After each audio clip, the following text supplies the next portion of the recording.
আসসালামু আলাইকুম ওয়া রাহমাতুল্লাহি ওয়া বারাকাতুহু। আজকে আমি আলোচনা করব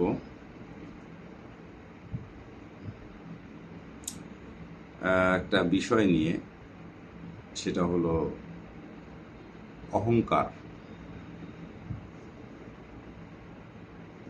কেউ অহংকার করবেন না। অহংকার হলো আল্লাহর চাদর। নবী করিম সাল্লাল্লাহু আলাইহি ওয়াসাল্লাম বলেন, যে ব্যক্তি অহংকার করলো সে যেন আল্লাহর চাদর নিয়ে টানাটানি করলো। আপনি চান আল্লাহর চাদর নিয়ে টানাটানি করতে? অহংকার কি রকমের অহংকার? নিজেকে বড় মনে করা, যে আমি সব, আমি পারবো, এগুলো অহংকার করা। আবার কেউ বাড়িতে একদম খুব গরিব লেভেলের লোক আসছে, তাকে দেখে নাক ছিটকানো, এটা একটা অহংকার।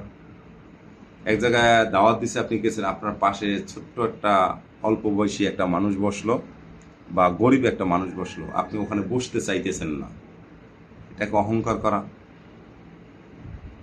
আপনি নামাজ পড়তে গেছেন কোনো বাসায় বা কোনো এলাকায়, এই জায়গায় দেখলেন মসজিদ না, ওখানে একটা মানুষ ইমামতি দাঁড়াইলো যাকে আপনার পছন্দ না, আপনি বলেন না, এর পিছনে আমি নামাজ পড়বো না, পরে পড়ব। অহংকার করা। আবার কেউ আছে, সে নিজে নামাজ পড়াইতে চাইতেছেন, অথচ একজনে নামাজ শুরু করে দিয়েছে, আপনি যে তার পিছনে নামাজ পড়লেন, চিন্তা করলেন আমি আবার পড়াবো, কিছু লোককে নিয়ে দাঁড়ালেন, আচ্ছা এটা শেষ হোক, এরপর আমরা আবার পড়বো। এটা অহংকার করা। এই অহংকারীকে আল্লাহ রব্বুল আলামিন ক্ষমা করবেন না। প্লিজ অহংকার করবেন না। আপনি কিসের অহংকার করবেন? আপনাকে আল্লাহ রব্বুল আলামিন তৈরি করছেন নাপাক বস্তু দিয়ে। আপনার তো ঘৃণা হওয়া উচিত নিজের প্রতি। আপনার তো কিচ্ছু নাই, নাপাক এক ফোঁটা পদার্থ দিয়ে আপনাকে তৈরি করছে। কেন একবার ভাবছেন? আল্লাহ তো সুবাসিত কোনো ভালো জিনিস দিয়ে তৈরি করতে পারত।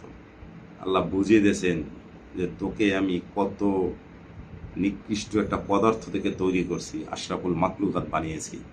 কে বানিয়েছে? আল্লাহ রব্বুল আলামিন বানিয়েছে। নিজে যখন কোনো ভালো কিছু পাবো, সাথে সাথে আল্লাহর শুকরিয়া আদায় করব। নিজে যখন কোনো কিছু করতে পারবো, আল্লাহর শুকরিয়া আদায় করব। কেউ যদি কোনো কাজ করতে দেয়, বলবেন যে আল্লাহ যদি চায় ইনশাআল্লাহ আমি এটা করার চেষ্টা করব। আপনি তো জানেন না আল্লাহ আপনাকে দিয়ে করাবে কিনা। সব কিছু করে আল্লাহ রব্বুল আলামিন। আল্লাহর উপর ভরসা করবেন সব কিছুতে। কোনো কিছু সাকসেস হলে আল্লাহর শুকরিয়া আদায় করবেন। আপনি সাকসেস করার নাই, আপনি উসিলা ছিলেন মাত্র, আল্লাহ রব্বুল আলামিন করিয়েছেন।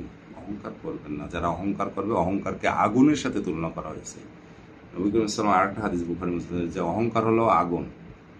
আগুন যেমন সব পুড়িয়ে ধূলিসাৎ করে দেয়, অহংকার সকল ইবাদতকে পুড়িয়ে শূন্য করে দেয়। কিয়ামতের মাঠে উঠে দেখবেন আপনার আমলনামা ফাঁকা, কিচ্ছু নাই। তখন যখন আমলগুলো খুঁজতে যাবেন, তখন ফেরেশতারা বলবে আপনি যে অহংকার করছিলেন, সেই অহংকার আপনার এই ইবাদতগুলোকে খেয়ে ফেলছে। আল্লাহ আমাদেরকে বোঝার তৌফিক দান করুন। আমিন। আখির দাওয়ানা আলহামদুলিল্লাহি রাব্বিল আলামিন।